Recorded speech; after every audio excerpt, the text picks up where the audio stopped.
আসসালামু আলাইকুম রহমতুল্লাহ বারাকাত। একটা দুঃখ কথা বলতেছি ফেসবুকে, আপনার সাথে শেয়ার করতেছি। সাধারণ সংসার, ফুলবাগান ছিল, একসময় মা বাবা ভাই বোন সবাই ছিল, আপনজন অনেকের মাঝে ছিলাম। যে কোনো একটা কারণবশত অ্যাক্সিডেন্ট হয়ে আমি সবাই থেকে বঞ্চিত। আপনজন যখন চলে যায় তখন বোঝা যায় যে নিষ্ঠুরতা কাকে বলে, টাকা কি জিনিস।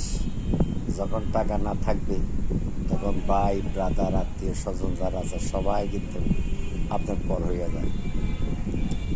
বুঝি কথা বলে না, কথা বললেও কথা বলতে চায় না, আস্থা উড়ি গেছে।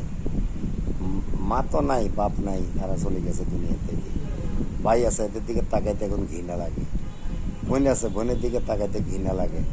আত্মীয় স্বজন মামা, মামতো ভাই, খালতো ভাই, হতো ভাই, এদের দিকে তাকাইতে এখন নিজের একটা ঘৃণা আসে। কথা বলতে কেন যে ইচ্ছা করে না, একমাত্র রাব্বুল আলামিন ছাড়া কেউ জানে না আমার ভিতরে ব্যথাটা করতে। সেজন্য আমি আপনজন মনে হয় যেন মারা গেলে আমার মনে আমি মারিও তাদেরকে দিব না।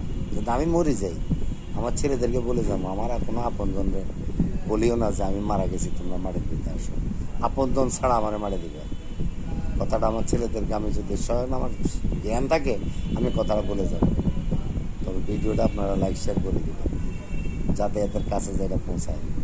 আমার আত্মীয় স্বজন আমি কাউকে দেখতে চাই না। আসসালামু আলাইকুম রহমতুল্লাহ।